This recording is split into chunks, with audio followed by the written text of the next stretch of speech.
Hey, Mono over here. If you want to get to the part where I have my little meltdown tantrum thing, it's not that serious, but if you do, here's the timestamp. Today we'll be doing a bit of a post-commentary one because, to be frank, a lot of my commentary during this section of the game was pretty lackluster. It's not like there's not much going on, right? But as a little bit of a spoiler here, this is the build-up to the boss fight, right? So this little area here that you get to explore is just before you reach the boss room.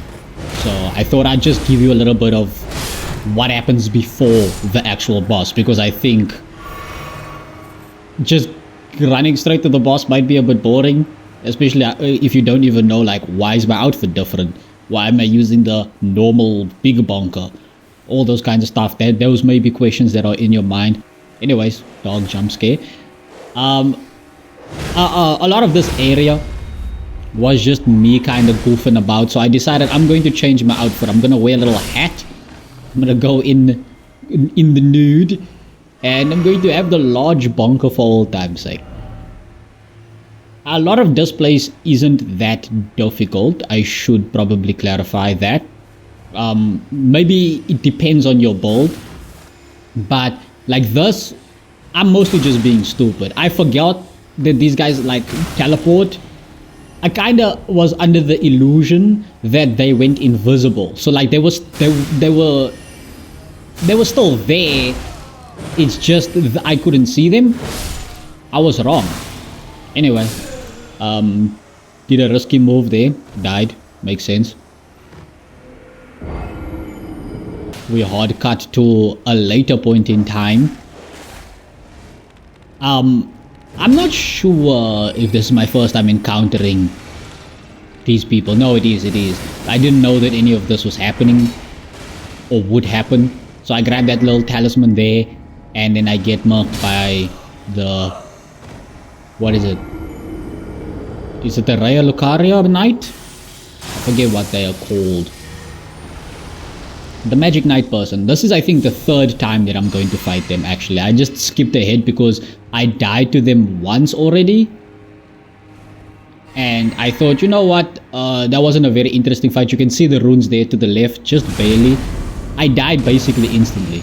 So I just decided, yeah, okay, I'll just skip using Barrier of Gold to resist any of the magic attacks. And because I'm using the the big bunker, I decided to put on the flame incantation. The blood flame incantation.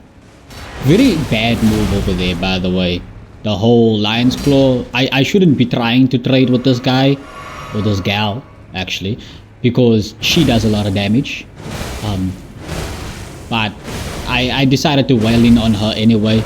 Because she doesn't seem to be all that aggressive. At least...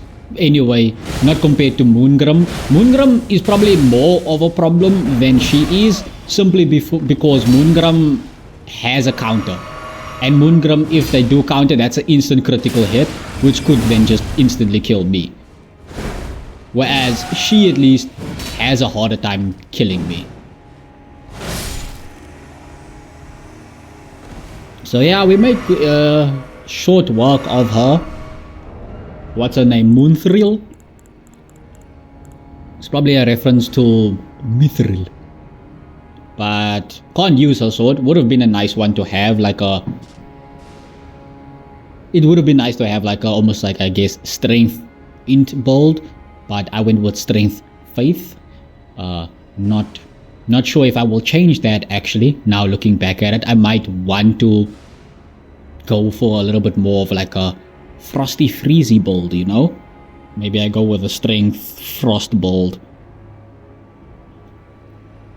Though I don't know what Ashes of War I would be using other than the new stomp that you get from the lion. Maybe I would use that on the Great Star. But other than that, I don't really have any spells I would want to personally use, if I'm going to be completely honest. But yeah, anyways, let's move along. So yeah, jumping ahead quite a bit. You can see I'm covered in blood. and I'm basically about to die. I decide, okay, I know that this enemy around the corner is probably going to do a decent chunk of damage. So I decide to get my Erdtree blessing in so that I can just recover some of my HP. And at this point, I realize, wait, I should have a jar in it. I don't know, I forget what it's called, like a dumpling. And I'm like, yeah, that should be able to, yeah, raw meat dumpling. So I decide, you know what, if I have a way to negate the poison that this inflicts, I can eat it and then get my HP basically to max, which I do here, and I'm poisoned, and I just go and get myself like the anti-poison guy. So there we go, I've antied the poison, and now I'm good. Just waiting for my HP to get to like a reasonable amount.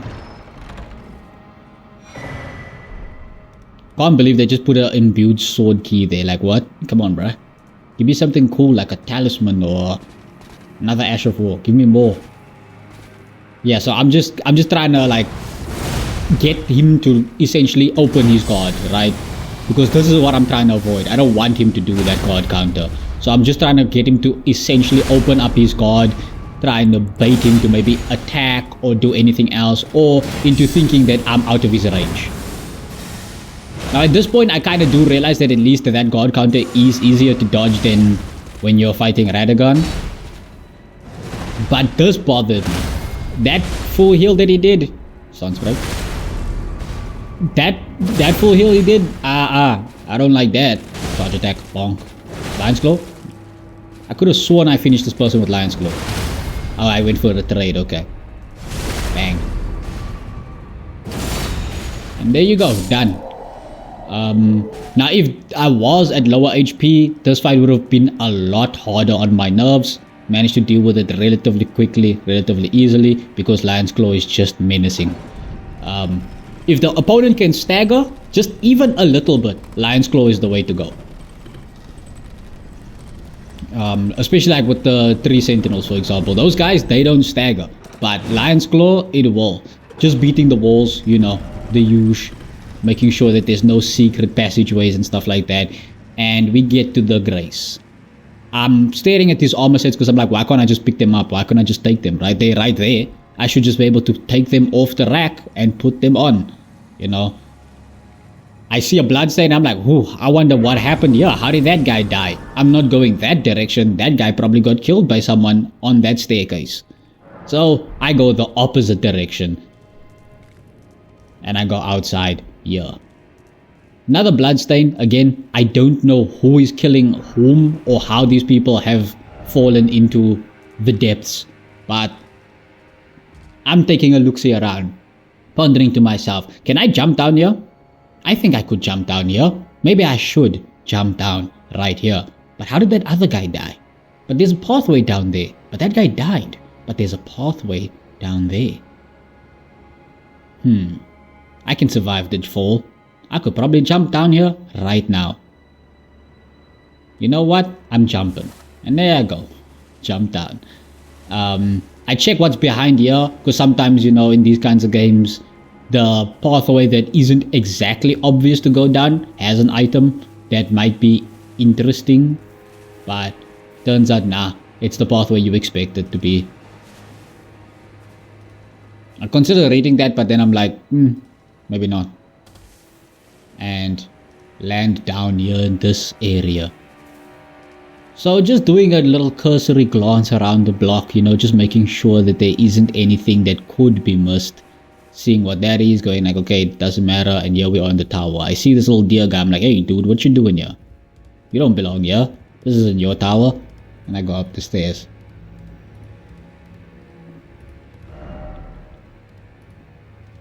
So I was reading that because I was wondering if maybe there would be like an enemy waiting above the ladder that would slap me in the face and make me fall down the ladder or something. Because, you know, the people who designed this game are jerks. So I was just a little bit cautious there. Maybe overly cautious. It is what it is. We get ourselves the Ash of War that's here. The Wing Stance. Did not test it out. Don't know if it's good. Don't really even know what it does in particular, but I do know that it works in conjunction with the talisman I found. The Relana talisman. Her name is like Relana or something like that. Relana. But yeah. I remember I've got the swordsman Yosh, right? And I'm like, man, Yosh, I forgot about that fella. He's supposed to be my companion or whatever. So there we get, commonly assume a right-handed stance. It's not right-handed, it's right-sided, my bad. Normal attack triggers a rapid... Okay, yeah, I remember now. Pause if you want to read it. Yeah, sorry, I just noticed that the guy in the image of this Ash of War is kind of caked up, and I'm like, dang, bro, he's got like, you know, firm cheeks. Bro does squats at the gym or something. I was just considering whether or not I would survive that jump, and I was like, maybe not, let's just go down this way. Anyway, cutting now. Here's me testing out the hammer anvil thing, but I read the messages, and it says, be wary of madness. And I'm concerned, because I'm like, okay, I know that there's a frenzied flame enemy, and I'm using a flame-based hammer. Perhaps I should switch my weapon in case they have like a resistance to the fire. So I decide, you know what, let's do that instead. And yeah, go to the large bunker, and I go in. This fight was supposed to just be a test to see my enemy, and imagine my shock. Imagine the shock on my face when this woman starts to go completely and utterly ballistic on me. I don't know how she didn't kill me there after the Lion's Claw, by the way. That should have definitely killed me right then and there. But you know, Elden Bling do be doing that bling. But yeah, so I'm mostly not trying to do anything else other than see what she's all about. I recognized earlier that when I did Lion's Claw, it didn't seem to do much, so I'm trying to test that out here, and I see she does not stagger. And now I'm a little bit concerned. I'm like, oh, hold on, bro. She's a fast boss that moves around a lot, and she doesn't stagger. And now I'm like, where is your posture? Why is it not breaking? What's going on? Like, what are you made of? And there we go. I break her posture. I'm like, okay, at least her posture can break. Thank goodness. Now, just spam Lion's Claw, I guess. And you can see I'm really being like overly cautious with my rolls here, because I just don't know what she's going to do and how she's going to do it. When she tags me, she tags me. So I'm just like, nah, this is not going to be a fun time. I just need to super roll away. I need to get out of her range. And she just keeps getting in range. I just can't escape her. She's stuck on me like white on rice. She just won't let me breathe. Again, that should have hit, but it didn't. These I'm still trying to get a hang of. The magic swords, it's very difficult to predict them at this point in time. I don't know where they're going, when they will go.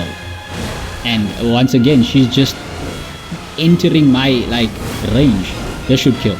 Again, it doesn't. I don't know what's going on with Elden Bling, bro. But anyway, I'm about to die real soon. That much I do know.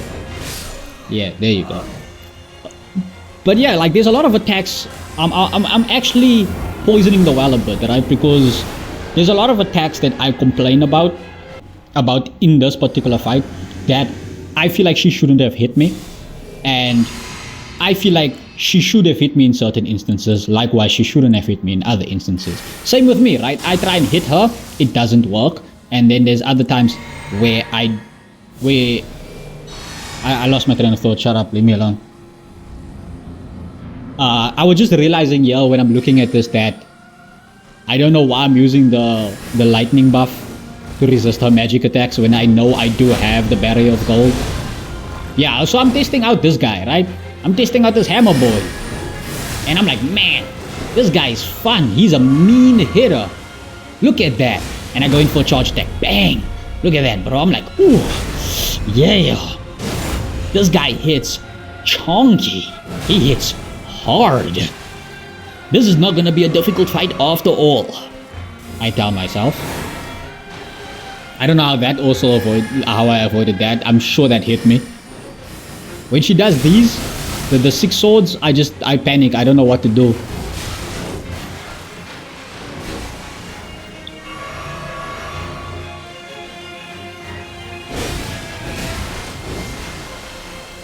I don't know why some of the audio feels doubled. And yeah, so that happens. Dead. I die. Now, I don't like the fact that I feel like this weapon's range isn't as long as I would want it to be. So that's why I just switched out of it. Like, I like it. It hit hard. It did a chunky amount of damage. It was satisfying.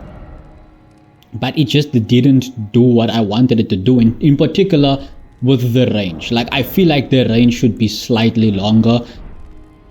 I don't know. Maybe I'm just not being as generous. But, for example, the Ash of War is too slow for me. I don't like how slow the Ash of War is. And because it is so localized to right next to you, it feels as though it encourages you to like kind of face tank a lot of hits just to cast it. So it's not very good for my build. I'm considering Yosh here. I've leveled him up. I'm like, yeah, but I'm going to... You notice that the outfit is different. It's because I went to go and farm glove wards, as well as some smithing stones for some other weapons that I wanted to test out, and also upgrading Yosh. And I realized at a certain point, hold on, I don't have enough FP to summon him. So we're just back to the non-spirit run, essentially. Yeah, so there she marks me. Not even a difficult time for her. I don't know what I was thinking. That was just stupid of me, running in like that. Round 2. We've got the barrier of gold up. We can now resist a lot of her magic attacks. You can see there, I think, the difference between the damage of the Great Stars compared to what I was doing with the Anvil Hammer. I forget its name now. Like, there's a massive difference in damage. Like, I think I might have been doing double damage. That could just be me being presumptuous.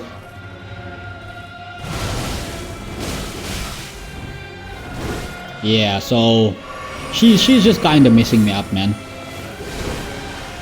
At this point, still, I don't know the boss's attack patterns. I'm not actually as invested in trying to learn them just yet. I'm first trying to just see, can I brute force the boss? Don't know why I healed there. I literally saw that coming. I remember seeing that coming in that exact moment. I might also be trying to get a grasp as to how many hits do I generally need to get in before she gets the posture break. So there's a lot of those, like, you know, early things that you tend to do in an Elden Ring boss fight. I say Elden Ring boss fight because that's one of my complaints about most of the bosses. It's not just the DLC. I think it's just every boss that I encountered in Elden Ring. A lot of the times I feel like the question to ask yourself is, have you faced this boss before? Yes? Well, you're gonna have a better time. Have you not? Well, then you're going to have to keep facing them until you have an idea of what the boss is able to do. And I think it's pretty obvious that that's how the bosses are designed, because they phase 2, they have different like speeds to their attacks. Some of their attacks are instant kill.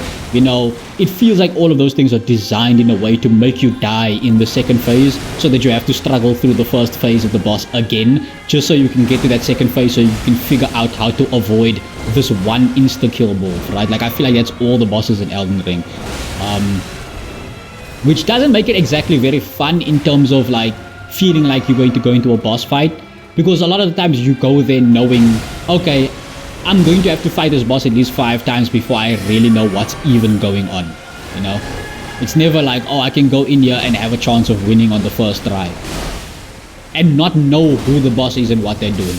Like, I'm sure there are some people who do it on their New Game Plus. They just one-tap a boss or beat the boss on the first attempt, but I feel like it's very unlikely for a normal player to just go into an Elden Ring boss and win on their first try, you know? Rant aside, here's another fight. I'm still trying to get a grasp of her follow-up attacks in particular. Like, those ones are the ones that get me. Like, the start-up and even the thing that ends an attack string, I more or less know.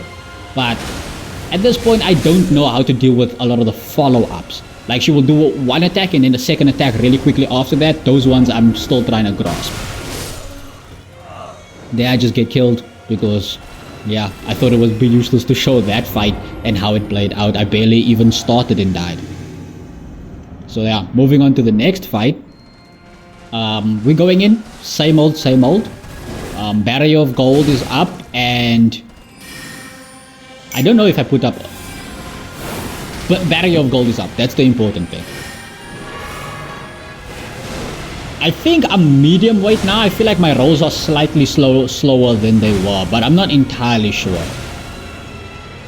I prefer light load just because my rolls they feel more fluid and faster than the medium one. So I think at this point I'm getting used to the medium load again. Normally I've played Elden Ring exclusively on medium weight. I've never gone into large weight. Is it large weight? Heavyweight. I've never gone into a heavyweight or into light, except for in this like particular run with Mesra, right? Like normally I don't do that. I was always like a medium boy with like really high poise, as a matter of fact. Fun fact, poise doesn't seem to really help me a lot in this particular fight. Like I can't really power through a lot of her attacks. She just has too much stagger. I think I went into this fight at one point with like 90 poise and she just broke through all of my hyper armor essentially.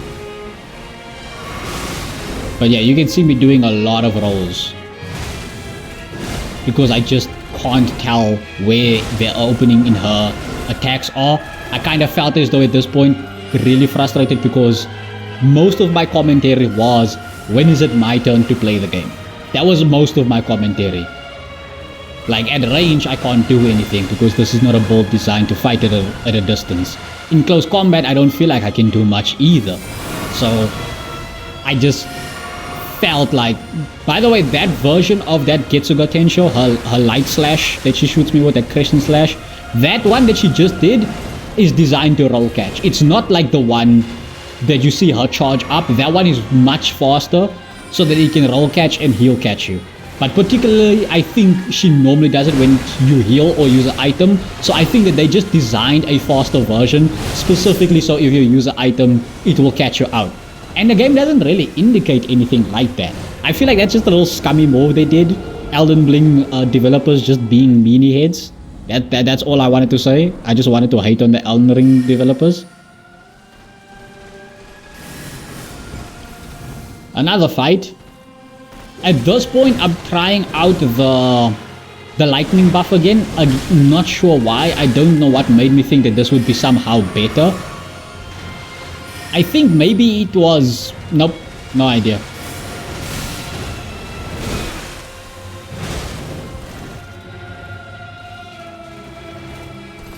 I just got that hit in there because I didn't want to die to her without at least getting one tap in. And then I get hit by that attack and yeah, it's over.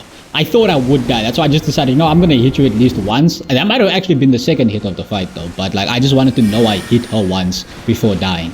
Like, I can't go out like a chump.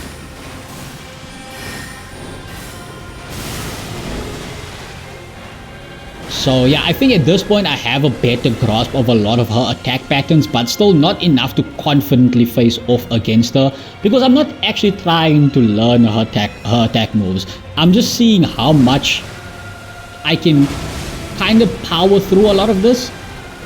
Like face tank a lot of her attacks and just see. I'm learning at this point I'm still learning the timing on the second slash of that attack slash pattern, when she does one double slash and then she waits a little bit and then does the second double slash. At that point I'm still learning what the timing for that one is, as well also trying to figure out where the openings in a lot of her attacks are, because I feel as though this boss punishes you for literally anything. Standing idle, she punishes you. Attacking her, she punishes you. Healing, she punishes you. God spamming, she punishes you. Like, I feel like she's just punishing me for everything that I'm doing. But to be clear, the moment I started this boss fight, I wasn't enjoying myself, right? I just don't like these kinds of bosses. Melania, I don't normally... In fact, I think I like Melania more simply because Melania can be staggered. I think Melania can be staggered. If I'm wrong, I don't like Melania either. But these particular bosses that move around a lot, I really don't like. I think it was okay with the Dancing Lion, but even then it was really difficult to keep track of the Dancing Lion with the way that lock-on and camera works in this game. But for her in particular, I don't like it partly. If you would, for a second, maybe listen to what I have to say. I know Elden Ring players love to dismiss any criticism thrown at the game, but I would accept it if a character like her, the human build NPC and bosses, if they operated under a similar law to me, the player. For example, if I, the player, do an attack, there's a window where I can't move, dodge, or do anything. And if I get attacked during my attacks, those attacks get interrupted. Just something as simple as that. That would be fine to me. This boss would be better if only that were the case. Because I feel like she doesn't operate under the same rules as some of the other NPCs that I've fought. And she's obviously not an NPC in the traditional sense, right? She is a boss. But the fact that I feel like, oh, I can go in for an attack here, take advantage of the gap. And then her attacks don't even slow down, as a matter of fact, when I hit her. It just doesn't feel good to play against her, because personally I feel like the rules she's playing is not the same rules as mine, right? We're not playing the same game, essentially. Me as the Elden Ring player and her, right? Like, a lot of her attacks cause her to move around quite a lot.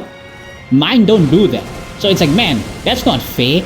She can just keep attacking and she will eventually get close enough to do damage to me. I can't do that. I have so many risks to every action I take. And it's fine to me with bigger enemies if that is the case, right? That they don't stagger, they move around a lot because they're big, so you can still tag them. I don't know what I was doing there. But a big enemy, you can still tag them, right? So it's much better because you can still hit them. They're not gonna just completely avoid all of your attacks. Also, it just feels like logically in your mind, not being able to stop this huge creature trying to attack you makes more sense than someone of comparable build. It's just small psychological stuff. Yeah, I embarrass myself a little bit because I decided to go for both Barrier of Gold as well as the Lightning Bolt ability. I should have just stuck with one, is what I'm trying to get at. This is the last fight though. I was at my wit's end at this point. And there we go. I'm done. I'm leaving. I'm going home. I'm like, I'm done. In the recording, and bada bing, it's done.